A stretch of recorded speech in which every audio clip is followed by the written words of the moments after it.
इस वीडियो के दूसरे भाग में हिमालय के रहस्यमयी ज्ञानगंज आश्रम का विस्तृत वर्णन किया गया है, जहां परमहंस स्वामी विशुद्धानंद जी ने वर्षों रहकर योग व सूर्य विज्ञान विद्या को ग्रहण किया था। तो आइए प्रारंभ करते हैं हिमालय का रहस्यमयी ज्ञानगंज आश्रम। नील मेघों के समान चारों ओर उत्तुंग पर्वतमाला शोभा दे रही है। बीच बीच में झरने तथा पहाड़ी नदियां कलकल निनाद करते हुए बह रही हैं। मध्यस्थल में प्रायः 7-8 मील के घेरे में एक विराट आश्रम बसा हुआ है। आश्रम के चारों ओर परकोट यानी दीवार आदि से सुरक्षित है। उसके चारों तरफ जलपूर्ण खाई खुदी हुई हैं। बाहर आने जाने के लिए उस खाई पर एक सुंदर धनुषाकार पुल बना हुआ है। आश्रम का एक एक स्तर सुसज्जित है। शिक्षाक्रम के हिसाब से प्रत्येक भाग सुंदर सजाया हुआ है। आश्रम में योग और विज्ञान की शिक्षा की व्यवस्था अतिशय चमत्कारपूर्ण है। दीक्षा होने के बाद शिक्षा पाने के लिए आवश्यक ब्रह्मचर्य अवस्था का अधिकांश समय इसी जगह सबको बिताना पड़ता है। विज्ञान विभाग स्वतंत्र है। वह संपूर्ण रूप से एक पृथक आचार्य के अधीन है। उन आचार्य का नाम है श्री श्रीमत श्यामानंद परमहंस। आश्रम के प्रमुख अधिष्ठाता है श्री श्रीमदु ज्ञानानंद परमहंस। यह स्थान अत्यंत पुरातन है। कहा जाता है इसका प्राचीन नाम है इंद्र भवन। लगभग 500 या 600 वर्ष हुए इस प्राचीन स्थान का पुनरुद्धार करके पूजनीय श्रीयुत ज्ञानानंद स्वामी ने इसकी व्यवस्था तथा संरक्षण का भार ग्रहण किया। इस समय भी वही स्वयं इसके मुख्य अधिष्ठाता हैं। इस स्थान में बहुसंख्यक लोग निवास करते हैं। उनकी निम्नलिखित श्रेणियां उल्लेख करने योग्य हैं। पहली श्रेणी में ब्रह्मचारी युवक हैं। दूसरी श्रेणी में कुमारी हैं। वे भी ब्रह्मचारिणी है। तीसरी श्रेणी में विज्ञान के शिक्षार्थी हैं। इनमें से अधिकतर प्रथम श्रेणी तथा द्वितीय श्रेणी के अंतर्गत हैं। चौथी श्रेणी में सिद्ध परमहंस हैं। इस श्रेणी के जो महात्मा इस स्थान में हैं, उनकी संख्या भी बहुत ज्यादा है। इन सबकी उम्र इतनी लंबी है कि साधारण लोगों के विश्वास में भी नहीं आ सकती। 200-300 वर्ष से लेकर 1000 वर्ष से अधिक अवस्था वाले लोग भी यहाँ अभी वर्तमान में हैं। सिद्धावस्था प्राप्त महापुरुषों में से कितने ही महात्मा निराहार रहते हैं, किंतु जिन्होंने उतना उत्कर्ष लाभ नहीं किया, वे थोड़ा सा कुछ भोजन ग्रहण कर लेते हैं। उक्त ज्ञानगंज में भोलानाथ और हरिपद प्रायः 9-10 दिन तक ठहरे थे। फिर उनको पूज्यपाद नीमानंद स्वामी अपने गुरुदेव श्री श्रीमत महात्पा के पास ले गए और उनका परिचय करा दिया। ऐसा सुना है कि महात्पा की अवस्था 1200 वर्ष से भी ऊपर हो चुकी है। वे एक अत्यंत शक्ति संपन्न महायोगी पुरुष हैं। वे साधारणतः उपर्युक्त योगाश्रम में नहीं रहते। उनका कोई आश्रम नहीं है। तिब्बत में जिस स्थान में वे रहते हैं, वहां पर एक गुहा है। उसके अंदर श्री राजराजेश्वरी देवी की पाषाण मूर्ति स्थापित है, इसलिए वह स्थान राजेश्वरी मठ कहलाता है। वस्तुतः उस स्थान में घरद्वार कुछ भी नहीं है। वहां पर जिनका निवास है, उनको घर-बार की कोई आवश्यकता ही नहीं है।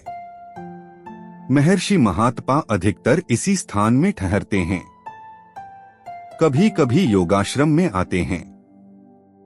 कभी कभी अपनी गुरुमाता क्षेपा माई के पास मनोहर तीर्थ में भी हो आते हैं। इस हिमवत प्रदेश में उक्त योगाश्रम जैसे और भी कई मठ हैं। वे सभी मठ राजराजेश्वरी के शासनाधीन हैं। महर्षि बहुत बातचीत नहीं करते, हमेशा अपने ही भाव में विलीन रहते हैं। बाह्य जगत के समाचार से उनको कुछ मतलब नहीं रहता है।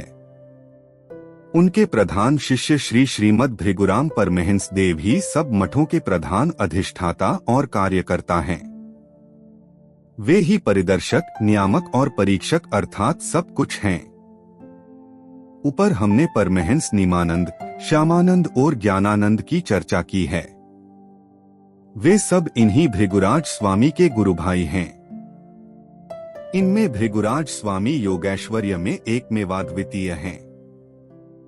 महर्षि महातपा ने ही सिर पर स्पर्श पूर्वक शक्ति संचार करके भोलानाथ को बीज मंत्र प्रदान किया था, अर्थात दीक्षा देकर अपना शिष्य बना लिया था। आज भोलानाथ का जीवन सार्थक हो गया। पागल कुत्ते के काटने से एक दिन जिनके जीवन का अंत हो जाने का समय आ गया था, आज उन्हीं के लिए भारत के एक अतिशय महान सिद्ध महापुरुष के अनुग्रह से चिदानंदमय अनंत जीवन का द्वार खुल गया। अमरत्व का पथ प्रकाशमान हुआ, शाप वरदान में परिणत हो गया। आज से भोलानाथ के नवजीवन का सूत्रपात हुआ। देहवेद की क्रिया आरंभ हो गई।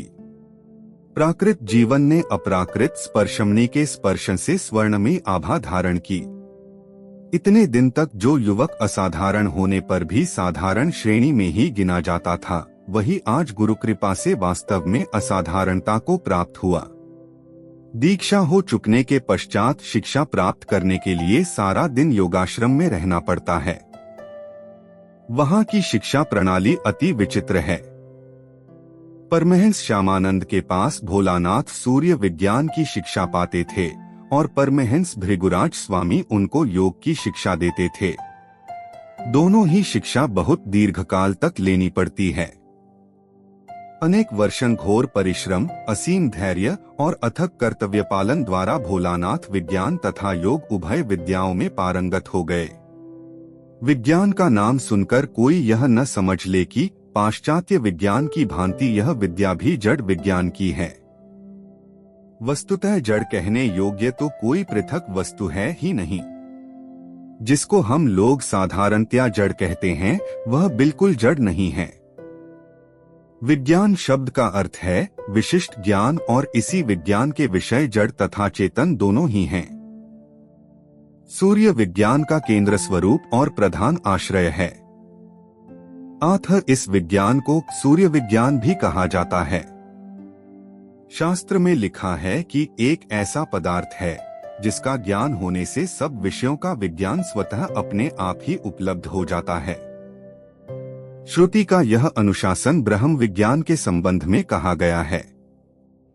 किंतु उस विज्ञान का क्या स्वरूप है, उसको किस प्रकार से कार्य रूप में प्राप्त किया जाता है, इस बात का जिन्होंने विशेष रूप से अनुसंधान किया है, वे ही जानते हैं कि सूर्य ही एकमात्र सब तरह के विज्ञान का आधार है। सृष्टि की स्थिति संहार अर्थात जगत के समस्त व्यवहार सूर्य के अधीन हैं। इच्छा शक्ति, ज्ञान शक्ति और क्रिया शक्ति का प्रसार सूर्य से ही होता है। इतना ही नहीं, देवयान पथ का लक्ष्य स्वरूप सूर्य ही है। उसको यदि मुक्ति का द्वार कहा जाए तो अत्युक्ति न होगी। विशुद्ध आत्मज्ञान अर्थात स्वरूप उपलब्धि के लिए सौर तत्व का आश्रय ग्रहण करना अत्यंत आवश्यक है। अतएव योग का जो चरम उद्देश्य है, वही विज्ञान का भी है।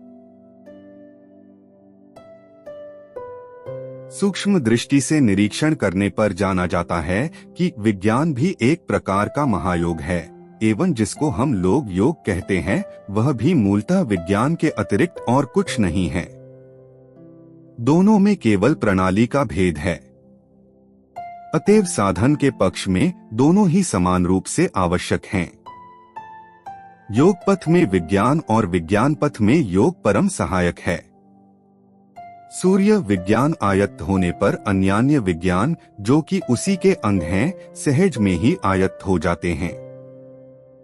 जिस प्रकार योग शास्त्र में सर्व ज्ञातृत्व एवं सर्व भावाधिष्ठातृत्व नामक विशिष्ट सिद्धि को खंड सिद्धि का चरम उत्कर्ष माना जाता है, उसी प्रकार विज्ञान राज्य में सूर्य विज्ञान को प्रमुख माना गया है। चंद्र विज्ञान, नक्षत्र विज्ञान, वायु विज्ञान, स्वर विज्ञान, देव विज्ञान प्रभृति सौर विज्ञान के अंतर्गत खंड विज्ञान विशेष हैं। भोलानाथ ने अपने अनन्य साधारण प्रतिभा बल से योग और विज्ञान दोनों क्षेत्रों में बराबर प्रवीणता प्राप्त कर ली। इस प्रकार का मणिकांचन योग कहीं देखने में नहीं आता। प्राचीन ऋषियों में शिक्षा का जो समुत्कर्ष था, उसे इन्होंने गुरु की कृपा तथा अपने अध्यवसाय के जोर से ठीक उपार्जन कर लिया था।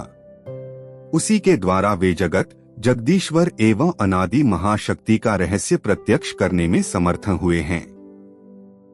प्राकृतिक शक्तिमाला को अपनी इच्छा के वशवर्ती करने का अधिकार उन्होंने प्राप्त किया है। लक्ष्य और अपने बीच में किसी प्रकार का आवरण रहने नहीं दिया। केवल शास्त्र वाक्य के श्रवण मात्र से धर्म जीवन प्राप्त नहीं होता। शास्त्र वाक्य स्थिर है और एक प्रकार से भ्रांति रहित है, फिर भी वह पूर्ण ज्ञान प्रसव करने में समर्थ नहीं है। खाली वाक्य द्वारा वस्तु विषयक ज्ञान उत्पन्न नहीं होता और बिना प्रत्यक्ष हुए आवरण भी नहीं हटता। गुरुपदेश का अवलंबन करके धैर्य, श्रद्धा, संयम और अध्यवसाय के साथ अक्लांत भाव से कठोर तपस्या कर भोलानाथ ने जिस गंभीर सत्य को हृदय के अंतर्देश में उपलब्ध किया है एवं जिस संशय रहित परिपूर्णम विज्ञान तत्व को आयत्त किया है, वह केवल पोथी पढ़ने से कभी प्राप्त नहीं हो सकता। उन्होंने 12 वर्षों पर्यंत ब्रह्मचर्य पालन कर बड़े कठिन परिश्रम से साधना की थी।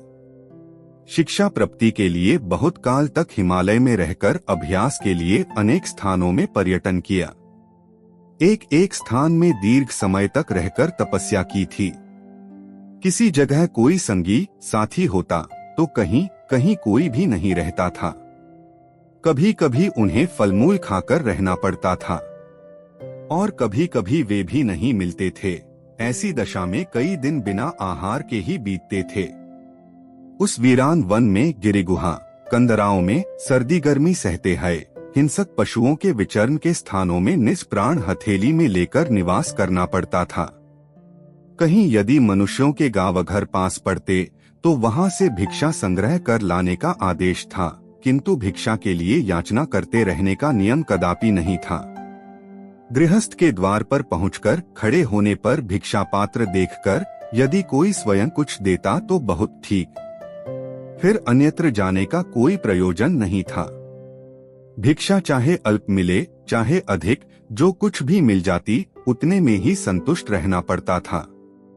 परंतु जब बिल्कुल कुछ भी नहीं मिलता था तब आगे दूसरे घर पर जा सकते थे।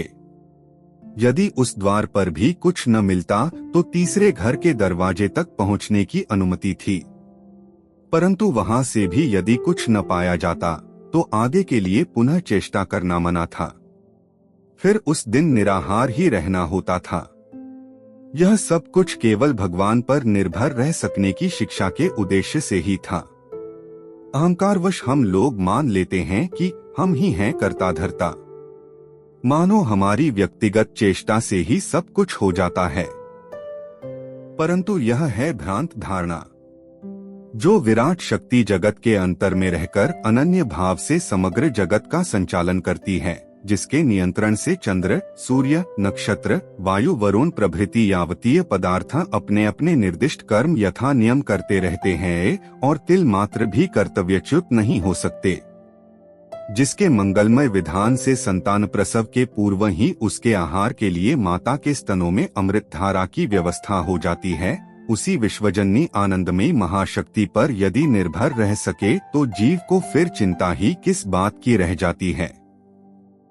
जिस समय सुख दुख में, उत्थान पतन में, बाहर भीतर, सोते जागते सभी अवस्थाओं में एकमात्र उनकी ही मंगलमय सत्ता का साक्षात्कार होने लगता है, उस समय क्षुद्र अहंकार न जाने कहाँ विलीन हो जाता है। सूर्योदय होने पर जिस प्रकार नक्षत्र पंक्ति अदृश्य हो जाती है, उसी प्रकार फिर अहंकार का पता ही नहीं रह जाता। ब्रह्मचर्य अवस्था में जीवन इस प्रकार नियमित करना होता है जिससे कि साधक के अहंकार का दमन होकर प्रकृत निर्भरशीलता की उपलब्धि हो सके। जो साधक निर्भरशील हो जाता है उसे कोई भय या उद्वेग नहीं हो पाता। उसका योगक्षेम फिर स्वयं भगवान ही वहन करते रहते हैं। ब्रह्मचारी भोलानाथ के जीवन में ऐसी घटना कितनी बार घटित हुई जिसकी कोई गिनती नहीं।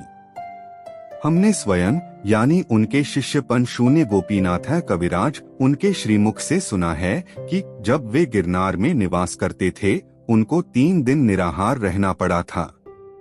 निकट में कहीं कोई बस्ती न होने से भिक्षा संग्रह करने का भी कोई उपाय नहीं था।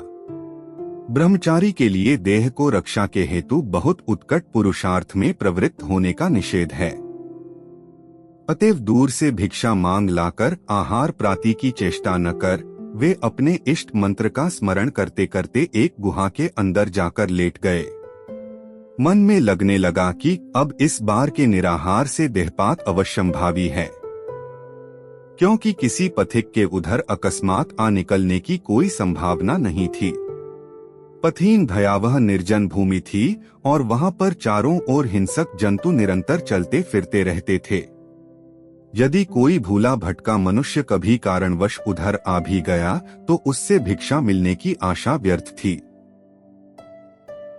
भोलानाथ आंखें मूंदकर गुरुदत्त इष्ट नाम का ध्यान करने लगे। इसी तरह ध्यान में कुछ समय बीतने पर उनके समस्त शरीर में तंद्रा छाने लगी। जब थोड़ी देर बाद तंद्रा से जागकर उठे तो चारों ओर जो दृश्य देखा उससे आश्चर्य की सीमा न रही। देखते क्या है कि उनके सम्मुख 10-15 मिट्टी के पात्र नाना प्रकार की खाने पीने की स्वादिष्ट सामग्री से भरे सजाए रखे हैं। उराया दूध, लावे के लड्डू, चिवड़ा, नानाविध मिष्टान और फल, सुपे, शरबत, ये सब देखकर जगदम्बा की असीम कृपा का स्मरण करते करते उनकी आंखों से आंसू बरसने लगे।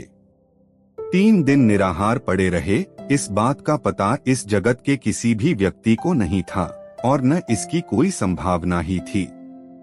इस भयानक अरण्य के बीच में एकांत गुहा के भीतरी भाग में ठीक उन्हीं के सामने ये सब खाने पीने के पदार्थन कौन रख गया। खाद्य वस्तुओं में से अधिकतर बंग देश की सुपरिचित भोज्य चीजें थी। वे सब इधर इतनी दूर पश्चिम प्रदेश में किसने पहुंचाई थीं? यह तो स्नेहमयी विश्वजननी के स्नेह का ही निदर्शन है। इसका प्रत्यक्ष अनुभव करके भोलानाथ प्रेम एवं आनंद से गदगद हो गए। इस प्रकार की घटनाएं उनके जीवन में अनेक बार हो चुकी हैं। इस वीडियो का दूसरा भाग यहीं समाप्त होता है। अंत में इस संदेश के साथ कि जात पात से ऊपर उठकर एकजुट होकर हिंदू राष्ट्र के निर्माण में सहयोगी बने। वर्तमान समय की यही मांग है। जय भारत, वंदे मातरम।